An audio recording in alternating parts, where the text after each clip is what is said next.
Maître Apollinaire Joachim Kielem de Tambela, c'est le tout nouveau chef du futur gouvernement de transition. Sa nomination est intervenue ce 21 octobre, quelques heures seulement après l'investiture du capitaine Ibrahim Traoré, président de la transition, chef de l'État. Qui est l'homme? De quel bagage intellectuel dispose-t-il? Des éléments de réponse dans son portrait que la rédaction de BF1 vous propose dans ce journal, où nous recevrons pour vous aussi notre analyste politique Siaka Koulibaly. Il viendra nous décrypter la nomination du Premier ministre. Dans ce journal également, gros plan sur la conservation des légumes, véritable préoccupation pour les acteurs de la chaîne de production des légumes. Faute de système adéquat de conservation, chaque jour, ce sont des quantités inimaginables qui pourrissent. Les pertes sont énormes, mais pas question pour les vendeurs d'entasser pour écouler plus vite. Le constat est tout simplement désolant dans les marchés où on assiste à la flambée des prix des légumes. Mesdames, Messieurs, bonjour. Soyez les bienvenus à ce rendez-vous de l'information sur BF1. Aussitôt investi, le président de la transition n'a pas perdu de temps. Depuis hier, on connaît le Premier ministre du gouvernement de transition burkinabé, Maître Apollinaire Joachim Kielem de Tambela. Un nom, un visage bien connu de nos téléspectateurs, surtout les inconditionnels de Presse Éco. Votre rendez-vous de dimanche sur l'actualité, c'est lui qui a la lourde charge de conduire le futur gouvernement. Il a été nommé par décret présidentiel chez nos confrères de la télévision nationale hier au journal de 20h. Un décret donc lu chez nos confrères au journal de 20h. Avocat de profession qui est véritablement l'homme. Quel est son parcours? Élément de réponse avec Archimède Boya. Le tout nouveau Premier ministre burkinabé, Maître Apollinaire Joachim Kielem de Tambela, est un avocat âgé de 67 ans. Cet homme est connu du grand public car jusqu'à sa nomination ce 21 octobre, il intervenait en tant que chroniqueur sur la télévision BF1 dans les émissions Presse Éco et 7 Info. Titulaire d'un doctorat en droit, il dirige par ailleurs le Centre de recherche internationale et stratégique, CRI, un centre axé sur les relations internationales et la géostratégie. Celui qui a créé avec ses camarades en France une section du comité de défense de la Révolution sous Thomas Sankara a milité dans des structures associatives et syndicales. Il fut dans sa carrière assistant au Trinity College de l'Université de Toronto au Canada, chercheur à l'Université de Nice en France, enseignant à l'Université de Ouagadougou et à l'ENAM, École nationale d'administration et de magistrature. Écrivain, il a publié plusieurs ouvrages dont le plus connu est Thomas Sankara et la Révolution au Burkina Faso, une expérience de développement auto-centrée. Dans les prochains jours, Maître Apollinaire Joachim Kielem devra mettre en place son équipe gouvernementale de 25 membres résolument engagée dans la lutte contre le terrorisme. Pour décrypter cette actualité, notre analyste politique est avec moi sur ce plateau, Siaka Koulibaly. Bonjour et bienvenue. Bonjour. Quelques heures donc après son investiture, on peut le dire, le président de transition, chef de l'État, n'a pas perdu de temps. Le visage, le nom du chef du futur gouvernement est connu. Quelle analyse faites-vous sur la célérité des choses? Non, la célérité montre seulement qu'il était prêt sur ce point précis, c'est-à-dire la personnalité qui va l'aider à diriger cette transition, dont les contours ont été déjà dessinés par la charte, ensuite les discussions pendant les assises. Donc ça montre que le chef de l'État avait une idée très claire avec qui il va travailler. Il veut donc véritablement aller vite comme il l'a dit. Voilà. Donc il n'a pas perdu du temps. Comme en janvier 2022, ça avait mis beaucoup de temps avant que, je pense, 2 mois avant qu'on ait un gouvernement. Cette fois-ci, ce ne sera pas le cas. Et sur le choix de Maître Apollinaire Kielem de Tambela, est-ce l'homme de la situation? La question est très simple et je ne commettrai pas l'erreur de m'en tenir à ça. Pour dire que, comme tout le monde appelé aux hautes responsabilités, il a des points positifs et il a aussi des limites. En ce qui concerne les points positifs, La facilité avec Maître Apollinaire Kielem, c'est qu'on l'a beaucoup vu s'exprimer et ses expressions ont permis de définir quel type d'homme il est et surtout du point de vue politique, qu'est-ce qu'il peut apporter. Je ne vous interromps pas. Est-ce que ce sont ces interventions? On se rappelle, dimanche dernier déjà, il était toujours sur notre plateau de Presse Éco où il donnait encore ses analyses en tant que consultant. Est-ce que ce sont ces prises de position qui lui ont valu cette nomination? En partie. D'accord. C'est ce que je voulais expliquer. Ça veut dire qu'à partir de ces interventions, il a été possible de lire son profil idéologique. Quelles sont ses orientations, quelles sont ses options, quelle est aussi sa capacité à mettre en œuvre ses idées. Donc ça, le fait qu'il ait intervenu plusieurs fois dans les médias, ça a permis de pouvoir découvrir ça.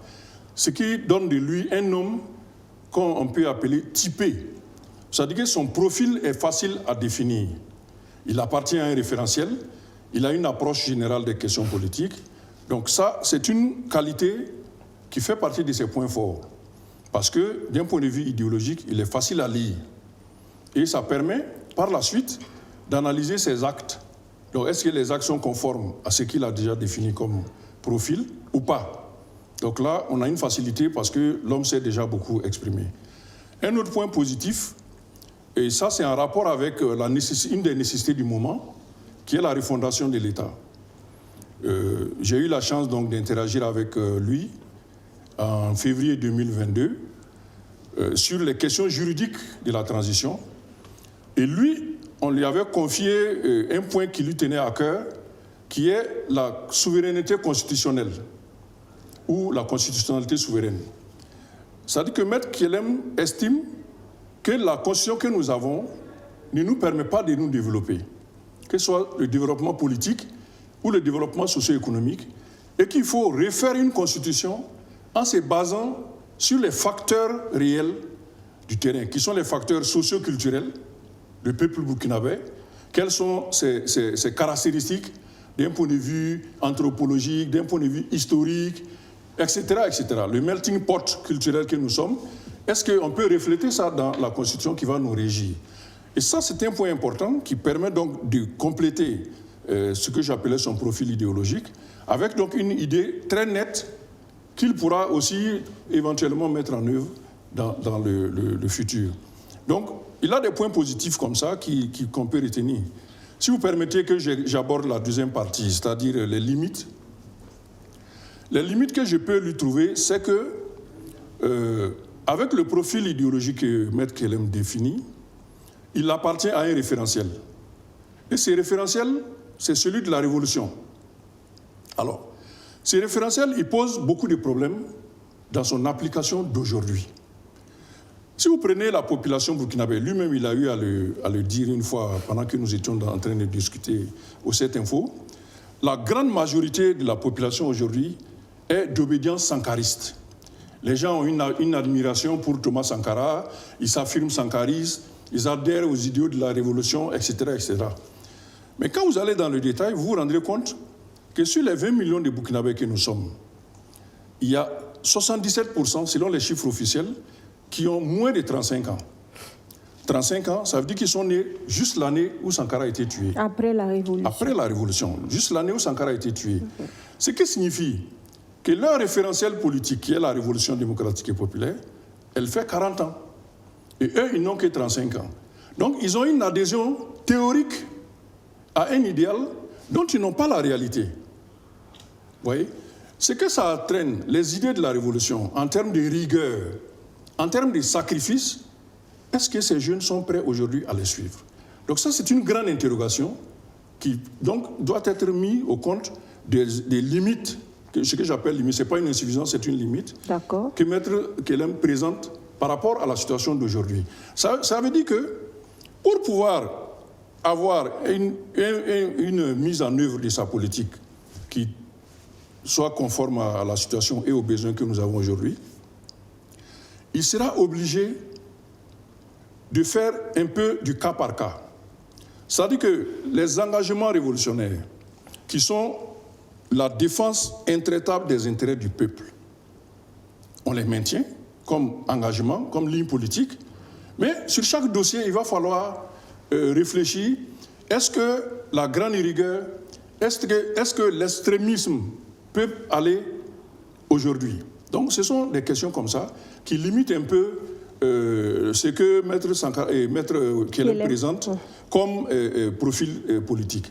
Donc c'est pour cela qu'il est important de ressortir ces éléments, parce que moi aussi je fais partie de ces référentiels de la Révolution, mais j'ai été traumatisé par une chose, c'est que malgré l'idéal de la Révolution, l'ambition que nous avions de changer notre pays, de faire sortir notre peuple de la pauvreté que nous avions, la Révolution n'a duré que 4 ans et a échoué lamentablement. Ce qui veut dire que les gens ne sont pas vraiment prêts Cela pose beaucoup de problèmes. Ça pose beaucoup de questions. Qu'est-ce qui nous a fait échouer? Est-ce que nous sommes prêts à changer le fusil d'épaule afin d'éviter que le match retour ne soit encore une défaite pour nous? Mais pour vous, Siaka Coulibaly, vu les circonstances actuelles, est-ce qu'on devra caresser les gens dans le sens du poil ou bien on devra y aller militairement pour réussir? Je vais prendre des exemples concrets pour vous permettre de voir mon idée là-dessus. Par exemple, sous la Révolution, le capitaine Thomas Sankara, il voyait très loin et il voulait aller très vite également. Je prends la mesure sur la gratuité du logement. Le capitaine Sankara avait demandé aux techniciens des infrastructures de lui concocter des mesures sociales dans le domaine de l'habitat, de l'infrastructure, etc., etc. Et il est allé en mission et il a dit, à son retour, il faudrait que le document soit prêt et que les techniciens l'attendent à l'aéroport pour qu'ils regardent ça en même temps directement à l'aéroport. Quand il est arrivé, effectivement, les techniciens étaient là, ils lui ont soumis leur projet de décret, il a regardé, il a dit, OK, on va voir par la suite. En réalité, le capitaine était très déçu du travail qui avait été proposé. Et quand il est rentré dans son bureau, il a écrit lui-même le projet qui a déclaré une année totale de gratuité du logement sur l'ensemble du territoire. Donc, vous voyez, ce sont des mesures comme ça. Mais à l'analyse, quand on a regardé après le bilan de la Révolution, on s'est rendu compte que c'est une mesure qui était révolutionnaire dans l'esprit, mais en pratique posait beaucoup de problèmes. C'est vrai que lui, son objectif, c'était les gens, ce qu'il appelait les mendiants, les marchands de sommeil. Sankara appelait comme ça ceux qui avaient beaucoup de terrains, les propriétaires qui avaient devenu très riches avec les bails des maisons. Mais en même temps, il y avait des vieilles femmes qui n'avaient d'autres sources de revenus que la petite bicoque que leur mari leur avait laissée et dont elles tiraient leurs revenus quotidiens, etc. Et quand on a dit gratuité totale, ces personnes-là se sont trouvées totalement sans rien. Donc, concrètement, on a appauvri les plus pauvres. Et ça a joué également en défaveur de la Révolution. C'est pour dire qu'aujourd'hui, si on veut aller dans le sens donc, de l'élan révolutionnaire, il va falloir mieux étudier les dossiers. Vraiment le cas par cas. Voilà, mieux étudier les mesures. C'est ce que je veux dire. D'accord. Maintenant, vous avez défini les limites, les forces pour Maître Kelem Tambela de mener à bien les missions qu'on vient de lui confier. Dites-nous, l'homme est juriste de profession. Il a aussi une connaissance très approfondie, je dirais même du Burkina Faso. On le sait, très pointu, très carré sur ses prises de position sur nos différents plateaux. En quoi est-ce que sa formation d'origine peut lui être d'une utilité pour mieux gérer? Mais c'est très important parce que Premier ministre, c'est le chef du gouvernement. Et le gouvernement, la mission du gouvernement, c'est de conduire une action à la tête de l'État. Et l'État, c'est un produit juridique. C'est un produit essentiellement juridique. Et le mode d'action du gouvernement, ce sont surtout des actes juridiques. Ce sont des lois, ce sont des décrets, ce sont des arrêtés. Donc, si vous n'avez pas la technique du droit, vous avez des difficultés à ce niveau-là. Et on a pu le voir dans certains moments, avec des mesures qui ont été prises, qui ont été décriées dès lors qu'elles ont été publiées. Donc, le fait d'avoir un passé, un background juridique, c'est très important pour le chef du gouvernement, parce qu'il n'y aura plus d'hésitation sur la forme des mesures qui vont être adoptées. D'accord. On le sait aussi très modéré. Je veux parler en termes de dépenses, quand on l'écoute, quand on voit les propositions idéologiques.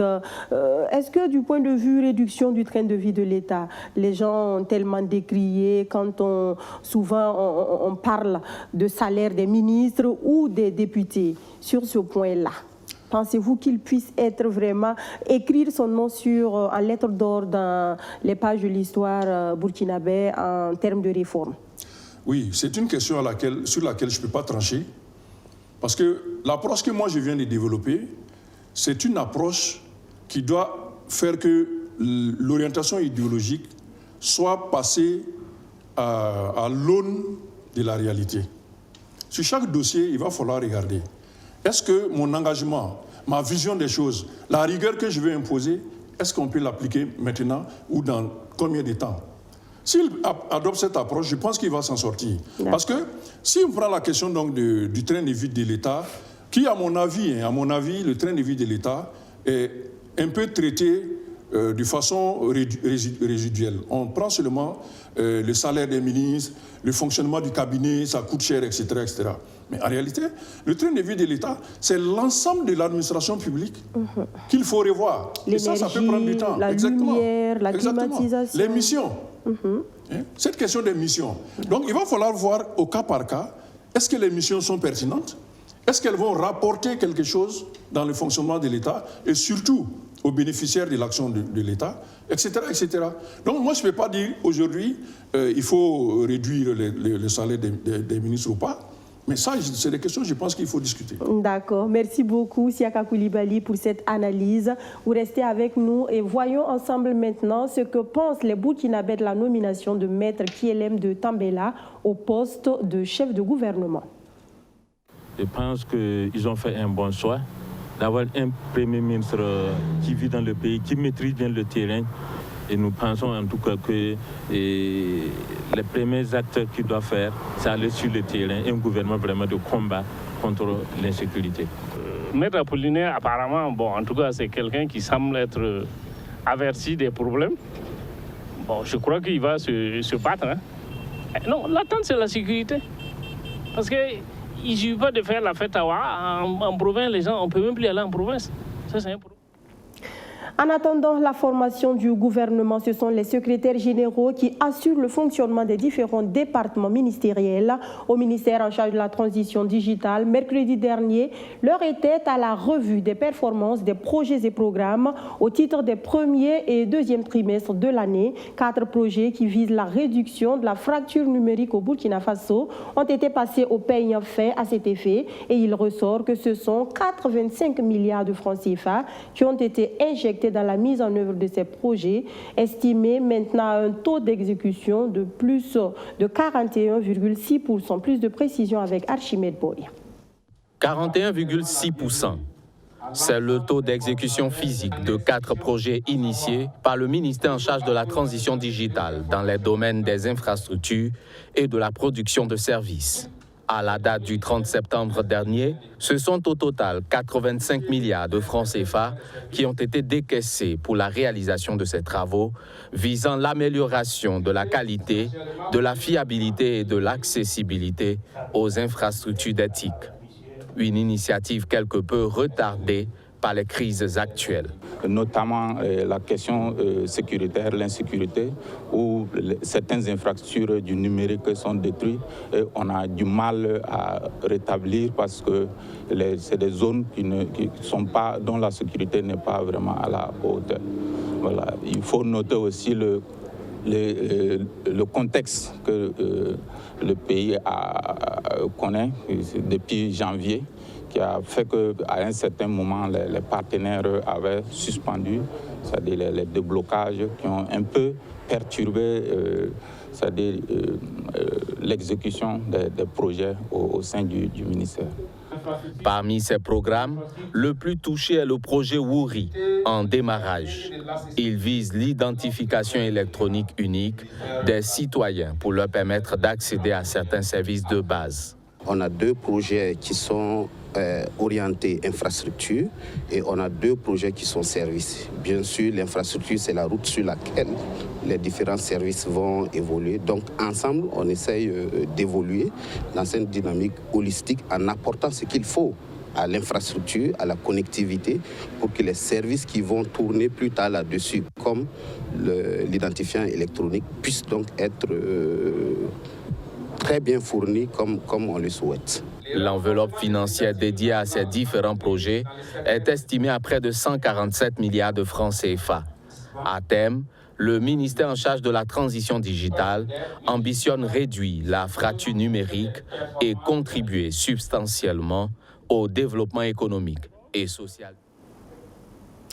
S'il y a un chantier sur lequel le futur ministre du Commerce devrait s'impliquer à fond, c'est bien la relance de l'économie burkinabé, relance qu'il devrait conjuguer avec la résolution de cette problématique de conservation des légumes, puisque vous allez le voir, le manque de chambres froides, par exemple, au profit des vendeurs de légumes, fait essuyer beaucoup de pertes à ces vendeurs qui pointent aussi du doigt l'utilisation des produits chimiques dans la production de ces denrées. Même s'ils essuient des pertes inimaginables à longueur de journée parce que les légumes pourrissent en quantité énorme. Pas question pour certains d'entasser pour liquider plus vite. Le constat, Luc Pacbelga. Chaque jour, ce sont des tonnes de légumes qui pourrissent et qui sont irrécupérables par défaut de conservation. Dans les marchés, vendeurs et vendeuses se débrouillent comme ils peuvent pour conserver ces produits. Là, c'est gâté toujours. Et oignon là, c'est gâté toujours. Il y a tous les devant là, c'est gâté toujours. Pourquoi? C'est chaud. Il n'y a pas chambre froide. Il n'y a pas tout là. C'est gâté toujours. C'est comme ça. Bon, c'est pas facile, c'est pas du tout facile. Avec les engrais là, c'est pas facile. Bon, avant, là, comme les choux, là, comme ça, on peut conserver ça jusqu'à 1 semaine. Mais de nos jours, là, d'ici 2 jours, bon, le lendemain même, ça commence à gâter. Il faut que même si ça est dans le sac, même là, même le lendemain, ça se gâte. Mais si tu enlèves ça dans le sac, ça peut atteindre 2 jours, mais ça ne peut pas dépasser ça, en tout cas. Les légumes s'avèrent fragiles avec la chaleur. Ceux qui pourrissent en premier sont les tomates, les oignons, les pommes de terre, les poivrons et les choux. Même sans chambre froide, ces organismes végétaux considérés en tant qu'aliments et utilisés dans des plats se conservaient naturellement. De nos jours, l'utilisation abusive des produits chimiques dans leur production rend la tâche difficile. Avant, là, il y avait des engrais qui étaient pas bon, qui étaient moins forts, quoi. Mais maintenant, là, les engrais là sont forts. Parce que si on met seulement, ça devient gros comme ça. C'est OGM, les trucs de OGM là, ça devient comme ça. Ça devient gros. Ça ne dure pas, quoi. Avant là, c'est pour cela que je dis que c'est les engrais là. C'est l'engrais là qui fait former les trucs là vite. Oignon là c'est engrais. Oignon c'est engrais, c'est gâté. Non, c'est des produits chimiques là. Parfois, si c'est dépassé là, c'est ça qui fait que ça se gâte là. Habituellement, c'était les légumes locaux qui inondaient les marchés. Mais aujourd'hui, ces produits viennent de loin et même de très loin. Le faible coût des légumes importés explique le choix des commerçants. Ça là, c'est que vin Maroc. Comme tel là, c'est qui était à Hollande. Voilà. Alors que là, c'est à Bizan, à Ghana. C'est comme ça. Burkina, là, il n'y en a pas à l'air. C'est trop cher. Oignon Bougou, là, et Burkina, là, sac, là, c'est 25 000. 25 kilos, là, c'est 25 000. C'est 5 kilos, là, c'est 122 000. Donc, c'est beaucoup. La même Maroc, là, c'est 25 kilos, là, c'est 13 000, 14 000. C'est vendu comme ça. Pomme de terre Hollande, là, c'est 25 kilos, c'est 15 000, 14 000. Cependant, un credo existe chez tous. Mieux vaut jeter que de vendre des tas plus gros. Comme c'est comme ça là, pourquoi pour vendre là, vous ne vendez pas beaucoup en même temps? Là, ça ne va pas résister. C'est comme ça, toujours là. C'est vendre comme ça. Mais si ça se gâte, vous faites comment? Ah, c'est pas... On ne pas dans le normal. On ne pas dans le normal. Ensemble, ça. Vous jetez seulement. Hein? C'est gâté, c'est perdre seulement. Au lieu de laisser gâter là, pourquoi vous ne mettez pas beaucoup de données aux clients? C'est parce que les cultivateurs là, viennent nous vendre cher là aussi, que nous aussi on vend cher là. Si eux, ils cultivent moins là-haut, ils viennent nous donner moins cher, nous aussi on va vendre ça moins cher. Il faut vendre d'abord pour que l'argent la rentre avant de donner ça. Bon, c'est la commerce, on ne peut pas faire, on ne peut pas ramasser pour donner. Alors que bon, si tu finis de vendre, ça, et puis l'argent n'est pas arrivé là, ça aussi, c'est pas facile. Hein. En dehors des grandes surfaces et des supermarchés où les légumes sont conservés au frais, ceux des marchés classiques subissent des conditions habituelles de conservation à l'air libre ou à l'ombre. La plupart des stocks sont d'ailleurs constitués pour être revendus rapidement. De vrais comptoirs avec des magasins appropriés de stockage peuvent être une solution. C'est par manque de stockage et de conservation que la tomate est par exemple vendue à prix d'or aujourd'hui. Une seule tomate à 100 francs CFA et la caisse qui frôle les 60 000 francs CFA. Le sac de 100 kg d'oignons burkinabé ou nigérien, lui, va chercher dans les 120 000 francs CFA. Les pesticides chimiques dans la production qui ne sont pas d'une grande aide aux producteurs mais aussi aux consommateurs. Goudima Bangou, assistante technique d'agriculture, veut éviter au mieux l'utilisation des pesticides chimiques par les producteurs. Alors, elle s'attelle à la formation et à la sensibilisation des producteurs de son village, situé à une dizaine de kilomètres de Fadangourma, sur la production des pesticides bio. Amadou Diko a suivi une de ces séances de formation. Il nous en parle. Du piment, du savon et de la poudre de Nîmes. Voici les éléments nécessaires à la production de pesticides bio. Dans ce champ, Goudima Bangou, agent technique d'agriculture, partage son savoir-faire avec les jeunes de son village, Komandougou, à une dizaine de kilomètres de Fadangourma. L'utilisation des pesticides chimiques constitue un véritable danger pour la santé humaine et animale dans cette partie du Burkina Faso. Ce renforcement de capacité se veut donc un cadre pour les producteurs de se familiariser avec de nouvelles techniques de production. Des pesticides qui devraient permettre de mieux entretenir la terre et du même coup réduire les risques de maladies. Les produits chimiques que nous utilisons nous donnent beaucoup d'inconvénients, mais ils ne savent pas c'est quel inconvénient que ça apporte. Mais avec l'idée que j'ai eue, je suis venue pour les faire comprendre que non, les insecticides qu'ils prennent pour pulvériser leurs champs apportent plusieurs inconvénients. Mais pour nos produits bio, il n'y a pas d'inconvénient là-dessus. Tu peux traiter tes plants et puis venir enlever à n'importe quel moment que tu veux sans avoir une quelconque maladie. Cette formation de production de pesticides bio est bien accueillie par ces jeunes. Elle permettra d'améliorer leur rendement. C'est une bonne idée de sa part pour venir donner ça à ses parents du village, à comment entretenir leur sang. Pour le cas de la santé, dans ce cas, c'est des produits bio. C'est bon pour la santé humaine, animale, ainsi que pour la terre aussi. Cette sensibilisation sur la production des pesticides bio est un plus pour nous. Avec le produit que nous avons appris à préparer, nous pouvons pulvériser nos champs sans risquer sur notre santé. Aussi, protéger nos animaux et notre sol. Merci à la sœur qui est venue nous apprendre gratuitement. Je prie que Dieu la bénisse. En plus de la formation, Goudima Bangou travaille également la terre. Malgré les pesanteurs socioculturelles sur la possession des terres par une femme, elle exploite 1 hectare de sésame dans ce village. Un travail que l'agent technique d'agriculture mène en espérant un éventuel soutien des ONG afin de moderniser sa production. Des femmes comme Goudima Bangou qui excellent dans les disciplines scientifiques et qui se hissent au sommet se font rares.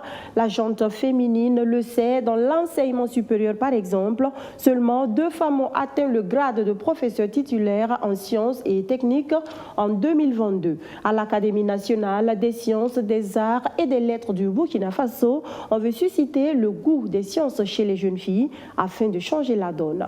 Les précisions de Arsène Konditamné. Dans le monde de la recherche au Burkina Faso, seuls 198 chercheurs sont des femmes, pour un effectif total de 902 chercheurs. En outre, seulement 2 femmes ont atteint le grade de professeur titulaire en sciences et techniques. Des chiffres qui démontrent à souhait que les femmes sont sous-représentées dans les disciplines scientifiques. C'est pour inverser la tendance et permettre aux filles d'intégrer massivement les filières scientifiques et atteindre les sommets de la science que se tient ce panel. Comme on l'a dit dans mon mot en introduction, que le nombre de femmes scientifiques est véritablement très faible. Très très faible. Et on ne sait pas tout à fait pourquoi. C'est que les jeunes filles qui sont là se sentent encouragées et se disent, bon, finalement il ne faut pas avoir peur. Il ne faut pas avoir peur d'enclencher des études scientifiques. Il faut y aller et puis on va... Voilà. 5 femmes, toutes des universitaires et des chercheuses, viennent partager leurs expériences académiques et professionnelles avec les lycéennes.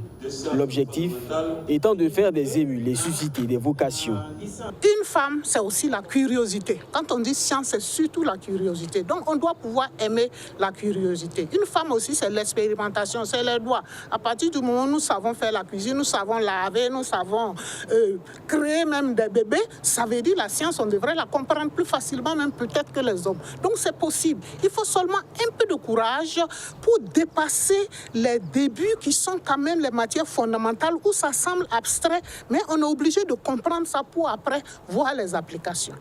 Cette activité se tient dans le cadre de la célébration de l'année internationale 2022 dédiée aux sciences fondamentales. Elle se tient sous le thème « Femmes, sciences fondamentales et développement au Burkina Faso ». Hors de chez nous, au Tchad, après les violentes manifestations contre son maintien au pouvoir, le président de la transition, Mahamat Idriss Déby, était aux cheveux des blessés qui se comptent par centaines. Il faut le souligner, près de 50 personnes y ont également laissé la vie. Regardez. Le chef militaire tchadien Mahamat Idriss Déby a visité un hôpital et un quartier de N'Djamena en proie à des manifestations, après une journée de violence sans précédent. Les manifestations qui ont éclaté jeudi au Tchad contre la prolongation de la période de transition et le maintien au pouvoir de Mahamat Idriss Déby ont entraîné un déchaînement de violence avec un bilan qui s'élève à près de 50 morts et 300 blessés. Selon le Premier ministre Saleh Kebzabo, la plupart des décès avaient eu lieu à N'Djamena et dans les villes de Moundou et Koumra. Les activités d'importants partis politiques d'opposition ont été suspendues et un couvre-feu décrété. La junte de Déby avait initialement promis de rétablir un régime civil après 18 mois au pouvoir, mais le Forum national organisé par Déby a remis les pendules à l'heure. Le 1er octobre, il a approuvé un nouveau délai de 24 mois pour la tenue d'élections, en ajoutant qu'il pourrait même être candidat au scrutin. De retour chez nous, ici au Burkina Faso, on parle sport avec le choc de la 6e journée du championnat national de football. Une journée qui sera marquée par le grand derby EFO Asfayenenga demain 23 octobre au stade municipal. Comment cette rivalité est-elle née? Quelles sont les émotions qui se dégagent chez les acteurs? Nous vous replongeons dans ce match qui reste le clou de la saison dans le football burkinabé. Madizongo, Abdoulaziz Sarri. Le grand derby EFO Asfayenenga se dispute demain 23 octobre en clôture de la 6e journée du championnat national. Une rivalité née suite à la mort du joueur de l'ASFA, Etienne Compaoré. Bernard Ouedraogo dit Kébé, premier capitaine de l'EFO, raconte les circonstances de ce drame. Cette adversité est arrivée en avril 1960, lors d'une rencontre entre la GIAO et l'Étoile filante de Ouagadougou. Mais au cours de ce match, il y a eu un choc entre 3 joueurs, dont 2 de la GIA et 1 de l'Étoile Filante de Ouaga. Et dans ce choc-là, il y a un joueur de la GIA qui est resté par terre et qui était évanoui. Donc, on l'a amené à l'hôpital. Il est resté dans le coma quelques jours et puis il est décédé, malheureusement. Un match EFO Asfa Yenega est une question d'honneur. Et même les astres s'en mêlent, selon l'ancien entraîneur de l'EFO, Pascal Ouedraogo, dit Vidinik. Que l'arbitre international Yardia siffle pour le début du match. Nous avons constaté une chose, le soleil même respecte le coup de sifflet de M. Yardia. Le soleil reste en place là-bas 5 minutes. Il ne bouge plus. Et maintenant, les jeunes se travaillent là-bas au corps et à l'esprit. Parler d'il faut, je ne connais pas il faut, mais ils ont dit que même si le reste de l'équipe qui peut nous battre, mais je n'ai qu'à tout faire pour qu'il faut. J'ai demandé les joueurs, ils ont dit, même ils ne veulent pas perdre devant les gens d'il faut là. La finale de la Coupe du Faso en 1990 à Ouayoguya, remportée par l'EFO, alors que l'ASFA, qui était la grande favorite, est gravée de marbre dans les esprits. Non, tu m'as rappelé un mauvais souvenir. But bizarre. Un but bizarre, hein? Je ne sais pas si la mine a fait tête, mais s'il n'a pas fait tête, en tout cas le ballon est rentré comme ça. Comme ça. L'ASFA a joué avec ses dents, avec les oreilles, avec le nez. Ils ont tout fait. L'arbitre a sifflé 1-0. Oh, mais j'étais aux anges. J'étais aux anges. EFO Asfa Yenega dans le football burkinabé se vit. Voilà qui met fin aux actualités de la mi-journée sur BF1. C'est également la fin d'une semaine de présentation pour moi. Merci à vous d'avoir suivi ce journal qui s'achève. Merci également de votre fidélité renouvelée au programme de la chaîne au cœur de nos défis. Agréable week-end à toutes et à tous. Bonsoir.